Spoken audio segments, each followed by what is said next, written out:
आज है 30 मार्च 2026।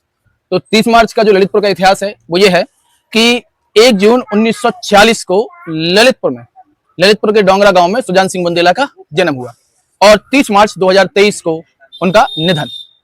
सुजान सिंह बुंदेला जो कि स्थानीय स्तर से देश की संसद तक पहुंचने वाले ललितपुर के व्यक्ति, सबसे पहले वो अपने यहाँ ग्राम प्रधान बने।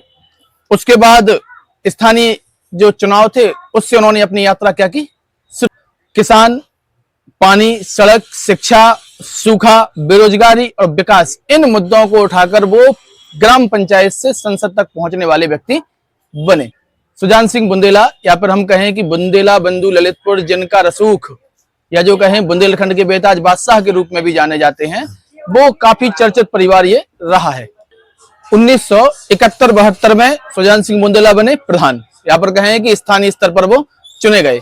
इसके बाद 1974 में जब ललितपुर जिला बना तो सुजान सिंह बुंदेला ललितपुर के प्रथम जिला पंचायत अध्यक्ष बने, अर्थात जिले के प्रथम नागरिक के रूप में उनको चुना गया। ये मेहरौनी से एमएलए भी रहे 1980 में, और एमएलए के पद पर रहते हुए 1984 में इनको कांग्रेस से टिकट मिली लोकसभा की। तो ये फिर 1984 में इन्होंने हराया भारतीय जनता पार्टी के राजेंद्र अग्निहोत्री को, और इनको जो 1980 में ये मेहरौनी से विधायक बने, और विधायक के पद पर रहते ही 1984 में इन्होंने भारतीय जनता पार्टी के राजेंद्र अग्निहोत्री को लोकसभा का चुनाव हराया।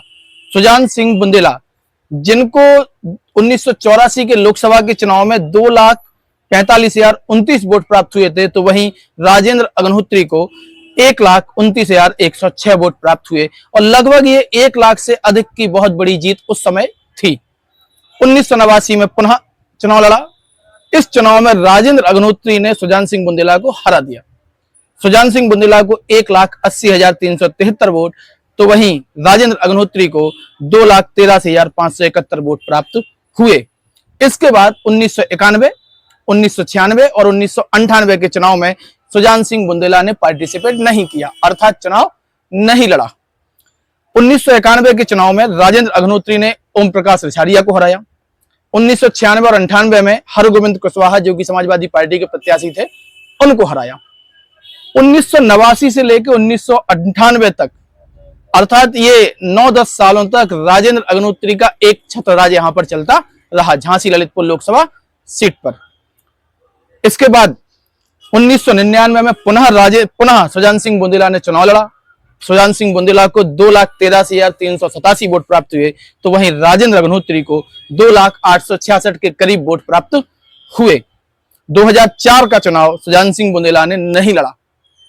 कहा जाता है कि सुजान सिंह बुंदेला का कहना यह था कि अब दूसरों को मौका मिलना चाहिए, कि राजनीति जो है, राजनीति ये कहती है, राजनीति का नियम ये कहता है कि आपने अपने हिस्से का काम कर दिया तो आप जगह खाली करिए, किसी और को आने दीजिए, दूसरों को मौका दीजिए। तो फिर सुजान सिंह बुंदेला ने यहां पर चुनाव नहीं लड़ा, लेकिन 2009 में फिर सुजान सिंह बुंदेला निर्दलीय चुनाव लड़े और प्रदीप जैन आदित्य ने उनको हरा दिया।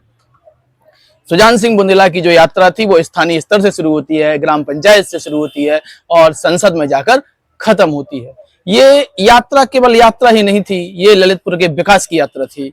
और आज बुंदेलखंड, उत्तर प्रदेश, अगर हम बात करें पूरे उत्तर प्रदेश की, तो बुंदेला बंधु परिवार जो है वो राजनीति का बुंदेलखंड में गढ़ माना जाता था। सुजान सिंह बुंदेला के पुत्र गुड्डू राजा, चंद्रभूषण सिंह बुंदेला और गुड्डू राजा चुनाव लड़े भी हैं, और अभी तक वो चुनाव कोई जीते नहीं है। हो सकता है 2027 में वो फिर से चुनाव लड़ें और फिर चुनकर आए।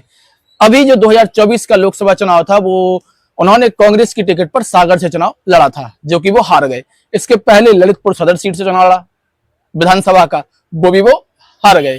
तो बुंदेला बंधु परिवार जो है वो एक राजनीतिक इतिहास जिसका रहा हुआ है, जिसके घर में या जिसके आंगन में प्रधानी से लेकर सांसद तक के पद थे, आज उस परिवार में कोई भी पद नहीं है, राजनीतिक पद नहीं है। हालांकि सामाजिक पद उनका और सामाजिक कद बहुत बड़ा है और समाज में जगह जगह वो दिखाई देते भी हैं, लेकिन कोई भी राजनीतिक पद उनके पास अभी प्राप्त नहीं है। जो सुजान सिंह, जो बुंदेला बंधु परिवार की जो अगली पीढ़ी है वो संघर्ष करती दिखाई